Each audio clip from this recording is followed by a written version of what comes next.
Hi, I'm Dr. Shannon Beck, and I'm here to talk about adversarial thinking, one of the big ideas that make up the cybersecurity curriculum framework. What do we mean by adversarial thinking? This big idea extends the concept of adversary to anything that might disrupt a system, from a clever cybercriminal who can adapt all the way to natural disasters such as earthquakes and floods. Thinking like an adversary can help better protect systems.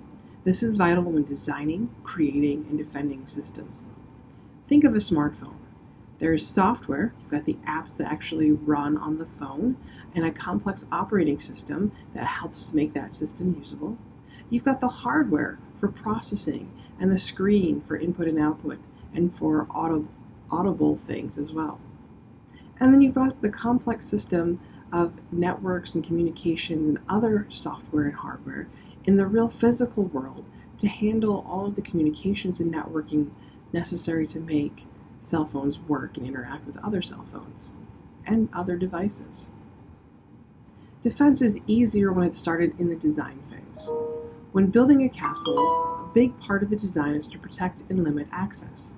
High walls, a drawbridge, and a moat are part of the fundamental design that goes into a castle's defenses prior to building it to make it more secure. One must think about what can go wrong to defend against that. You could have a strong physical defense, but if an adversary can convince the person controlling the drawbridge to drop it, then the castle defenses have been compromised. You have to think like an adversary to better train and defend from attacks. Similarly, in cybersecurity, you must think like an adversary and ask what can go wrong. You need to identify what your critical assets that you're trying to protect are. Are they patient medical records, emails, blueprints, or other intellectual property? Then one must design and implement systems to protect those assets. Then you want to identify ways to detect whether protections fail. You set up protections. When they fail, how do you know they failed? And then how do you respond to those failures? And then ultimately, how do you recover to a working state?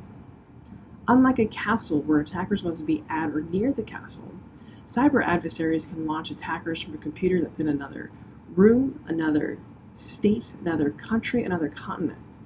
Instead of soldiers, there are people and programs.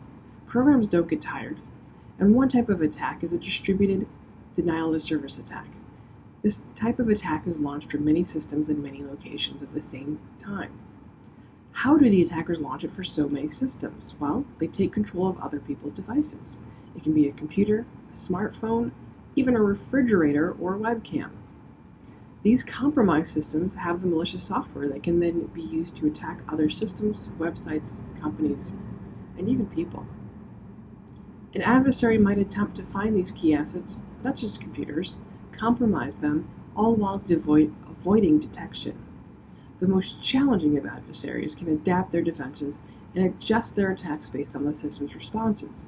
If one attack doesn't work, simply move on and try maybe more complex.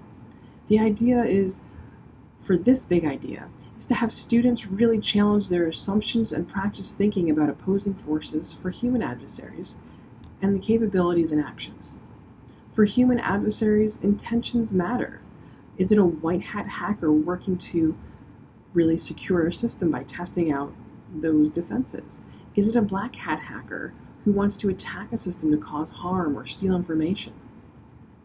Adversarial thinking includes asking oneself, how are systems disrupted both by intentional attacks and unintentional events? How does a cybersecurity life cycle or kill chain capture how an adversary approaches compromising a system?